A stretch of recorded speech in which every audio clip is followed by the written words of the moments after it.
morning. Thanks for the invitation to speak on the big trade show floor. It's a glorious place to be, and it's wonderful to be here today, so thanks for the invitation. I am Belinda Jones. I am a legislative consultant with Capital Consulting Group, and one of our clients is OPARR, the Ohio Professional Applicators for Responsible Regulation. And OPARR's nexus with OTF is long-standing. OTF has been a member of OPARR for a number of years, and we've been blessed to have several members of OTF leadership over the years serve on the OPARR board. And so we're grateful for the interaction that we have with OTF through OPARR. Just a real quick introduction about OPARR. The organization was founded in the early 1980s, and it is an umbrella coalition of companies affiliated with fertilizer and pesticide manufacture, formulation, use, and distribution. Its members are agriculture, golf course, nursery, lawn care, and others. And in general, the concept behind OPARR is to have one voice in the Ohio legislature and in the regulatory agencies on all issues pertaining to pesticides and fertilizers. We've seen in other states where one voice was absent and different industries were fractured against each other. And so in Ohio, we've enjoyed cohesive, uniform communication on behalf of the fertilizer and pesticide industry for a number of years. And again, we're grateful for OTF's involvement in that, as well as Ohio Lawn Care Association and others. In general, I'm going to give you an overview of the state and talk about a few issues that are on the horizon that affect the green industry. But when I say I'm speaking generally, that's true. If I hit a nerve with something that I speak about today, I will be talking tomorrow here at the conference and giving much more detail on some of the issues that I'm just glossing over today. Before delving into legislative and regulatory issues that impact your world, I thought I'd just give you a little bit of the state of the state. And I put on this slide a picture of some leadership in Ohio government. Of course, in the general election of 2010, Ohioans overwhelmingly picked Republicans to serve in all statewide offices, including governor. And they afforded the Ohio House and the Ohio Senate Republican caucuses significant majority. And so just by way of picture, I've put Governor Kasich, Ohio's 69th governor, and I'll constantly refer to his team as the Kasich administration in this talk. And I also put up House Speaker Bill Batchelder and Senate President Tom Niehaus. Other two people in the Ohio legislature that are real important to us are the chairman of the agriculture committees in the Ohio House and in the Ohio Senate. In the House, we have leadership by Chairman Dave Hall, who's a Republican from Millersburg. And in the Senate, the Senate Agriculture Committee is chaired by Senator Cliff Height, who's a Republican from Findlay. Both of these gentlemen are new to their posts as of January of this year, but they've done a great job in leading agriculture discussions on some pretty weighty issues, such as the Utica shale drilling issue and the Great Lakes Compact and some other things as well. I put their pictures up just so that you would see what they look like, but also to remind me to tell you that we're grateful for the interaction that Senator Height and Representative Hall have with each other. They intentionally meet regularly and have weekly conversations about the bills that are in both houses, and that provides for an efficient transition from one chamber to the other. So if you have a bill pending in the House Agriculture Committee, once it passes through the House, Chairman Height in the Senate is pretty well versed on it already. And that's helpful on a number of fronts, particularly when we're trying to get something through. So those are two important folks for our industry. Continuing with the overview of the state, just as you might guess, when Governor Kasich was elected, he was able to appoint his own cabinet. So in 2011, this year in January, we experienced new leadership in the three agencies that affect the green industry. We were overjoyed to have the appointment of Jim Zeringer as the director of the Department of Agriculture. We knew Director Zeringer during his days in the Ohio House, where he served on the House Agriculture Committee. He's from Western Ohio and is a great advocate for agriculture in Ohio. At the beginning of the term, too, Governor Kasich appointed David Mustine as the director of the Department of Natural Resources.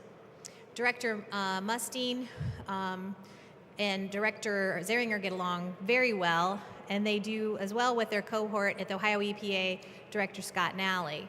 In fact, the three of them had dubbed themselves the Three Amigos, and so for the first 8 or 9 months of the Kasich administration, you'd rarely see one director without the other. And I can tell you that in 20 years plus of working in state government, this relationship between those three directors is unprecedented. And it's been very helpful on a number of fronts to have constant and good communication between the three directors. That changed a little bit in September when Governor Kasich asked Director Mustine, who had been with ODNR, if he would step down from that position and serve as the energy czar to oversee this complicated new drilling legislation that had passed. And so the Three Amigos separated in title, at least, and then Director Zeringer moved from ODA to ODNR. And we right now have an interim director at the Department of Agriculture, Dr. Terry Forshee, who has been the state veterinarian for the last 6 years. Still getting to know Dr. Forshee, but he has a reputation for being the ultimate non-bureaucrat, and folks at the Department of Agriculture seem to like and respect Dr. Forshee. I am under the impression that Governor Kasich is going to appoint a permanent director sometime within the next month or so, but just wanted to point out that we've had that shift in the three agencies. Also, again, just glossing over a few issues from the state of the state. Wanted to mention that Governor Kasich, as you read in the newspapers, does not let moss grow under his feet. He has forged through a number of substantive initiatives during his first year as governor, including the Common Sense Initiative, which, as the name implies, requires all new laws and bills to pass the common sense test before they are put into place. That common sense test is reviewed by a new council called the Small Business Advisory Council, and we have representation from the green industry on the Small Business Advisory Council. Someone from pest control, and then a nurseryman is also on that council as well. So I feel pretty good about the connection that we have as an industry with this new oversight council. Of course, you're familiar with the quick passage of Senate Bill 5, which substantively changed collective bargaining in Ohio. Ohio voters, though, overturned Senate Bill 5 in the last general election. And other issues that the governor has accomplished during his tenure so far include the passage of the biennial operating budget, House Bill 153, which balanced the state budget even with an $8 billion deficit without raising taxes or raising too many fees. So that's quite an accomplishment for both Governor Kasich and the Ohio House and Ohio Senate.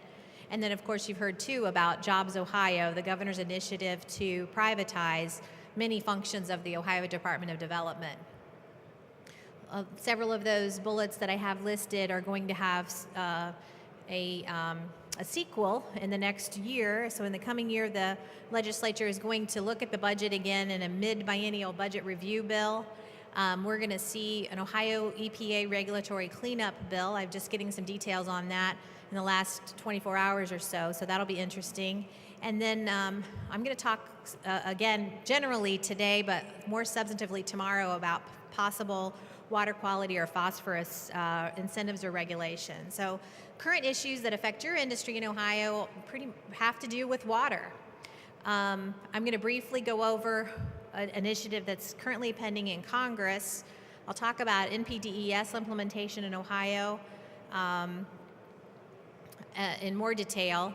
I did want to mention that Ohio's General Assembly passed a Great Lakes Compact bill that would have brought Ohio in compliance with the implementation requirements of the Great Lakes Compact, of which we are a member.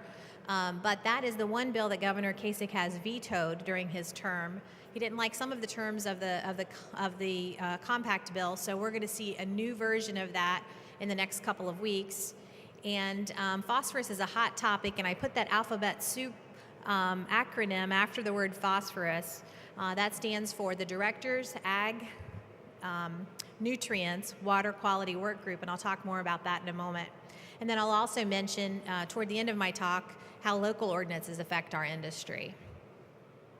So NPDES permitting in Ohio, just really quickly, typically, as you know, pesticides are governed in Ohio by the Ohio Department of Agriculture through the auspices of the Federal Act, FIFRA.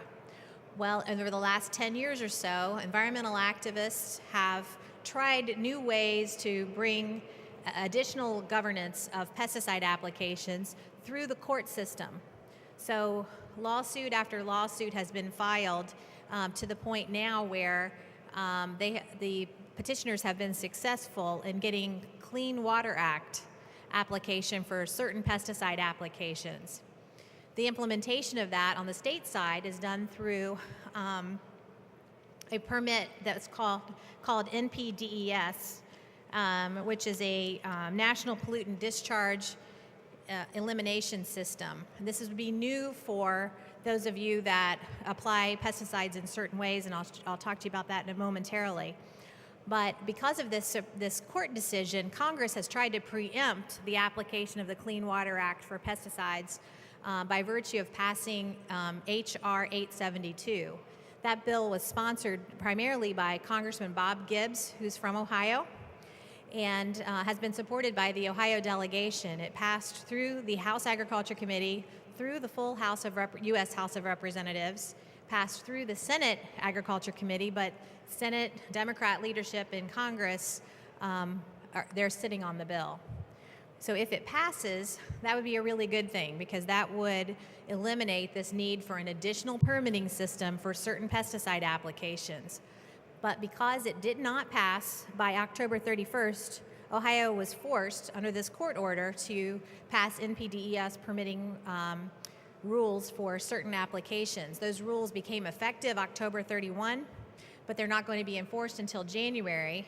Still, that's right around the corner, so we need to stay on top of this. And the permit itself and those that it applies to, it's 45 pages, but generally they would apply to the applications that I have listed in the bullets: mosquito and other nuisance insect control, weed and algae control, so water, any applications on water, forest canopy pest control, intrusive vegetation control, and again, there's a lot more detail behind these general terms, but it's likely that golf courses may be required to secure an NPDES permit, which is not easy. It's going to be a big headache, and we're hoping that H.R. 872 passes in Congress. In fact, OPARR is leading a letter writing campaign trying to get the U.S. Senate to put that on the Senate floor. It just makes no sense really to have two agencies governing these applications. On the Ohio side, OPARR is requesting a meeting with Ohio EPA. We'll let the OTF leadership know and OCA leadership know when that happens, and so perhaps we can have someone from this group go to that meeting to find out what implementation might mean. Again, the discussion in Ohio is all about water these days, and it's largely stemming from algae. The Grand Lake St. Mary's algae problem has made headline after headline, and in fact, Director Zeringer, his former House district includes Grand Lake St. Mary's. This is a really big deal to Jim Zeringer and a really big deal to Governor Kasich, so they want to make sure that something is done on this algae problem. And of course, they're looking at phosphorus as one of the contributing factors. So the directors of the three agencies I mentioned earlier, EPA, ODNR, ODA, have put together this work group, the Directors Ag Nutrient Water Quality Work Group. And they've invited many stakeholders to these meetings and have divided up in different subcommittees to talk about what the problem is, how can we identify it, and how can we make progress to prevent algae from moving into Lake Erie, even worse than it was this past year. So the work group that I've been paying attention to on your behalf is called the Regulatory and Incentive Work Group, and that's chaired by Matt Beal from the Department of Agriculture. Many of you know Matt. So they had their most recent meeting on Monday, and they're talking about some things that could be a big change for your industry. I'm not anticipating that it's going to happen overnight. I don't think it's this administration's intention to come up with a bunch of new rules and new licenses. It just doesn't strike me as how they operate under their common sense umbrella. However, you need to know that in these meetings, while they're trying to figure out what to do with this algae problem, and because it means so much to the governor and to Director Zeringer, they're talking about things like clarifying in ODA's statute that ODA would have regulatory oversight for the application of fertilizers. So right now there's no statewide law that monitors how you, or educates you and monitors how you apply fertilizers. Of course, you're heavily regulated on the pesticide side with your pesticide license, but there's not a fertilizer application license. So far, most of the discussion, because it really emanated from Grand Lake St. Mary's, most of the discussions have centered around land application of manure and the problems of runoff that they have in that area. But little by little, these work groups, I can hear them moving to other sources of fertilizers. So this last meeting that I attended on Monday, they discussed the bullets that I have listed there. I put the bullet incentive as a standalone because I do believe that is the preference for ODA, is to try to educate and incentivize proper use of fertilizer applications and manures. But they mean business, and it was clear at this meeting on Monday that they're not beyond looking at new regulatory oversight. And although the Great Lakes Phosphorus Task Force kind of gave us a clean bill of health saying that turf applications were a negligible contributor to this phosphorus problem, it's a popular choice to look at phosphorus bans because 14 other states have done so. And so regulator logic, such that it is, might say, well, since 14 other states have found it helpful, we should do the same. So we're going to be working really closely with the three agencies and to try to keep you posted on how those discussions ensue. But we may see some changes in that area, and I wanted to make sure you were aware of that. I also wanted to mention that you never know when something can happen at the local level. And this is a lot more of a tricky issue to identify and stay on top of. And I'm just putting up here just by visual a page from my hometown, the City of Dublin. And they have, through stormwater regulations, started eking over into the use of fertilizer, started addressing fertilizer use. And mostly what causes me concern is some of the language that's in the accompanying documents that makes fertilizer look like the bad guy and does not talk enough about the benefits of healthy turf. And so many state laws really are born out of a local ordinance. And so we're hoping that we can encourage all of you to do your part in your communities and pay attention to any environmental discussions that are taking place in the local city councils, and then stay in touch with us and keep us posted on those. We've had one pass in Avon Lake, and I'm sure they're coming from other areas too, relative to stormwater governance, but it does seem like they're moving over toward the fertilizer application area. So my closing comment is to urge you to get involved. You're certainly involved on the business level by virtue of your attendance here today, and I know that listening to regulatory and legislative updates is trying and taxing and not that much fun, frankly. But honestly, without the help of all of you, we're not in a good position to speak with one voice.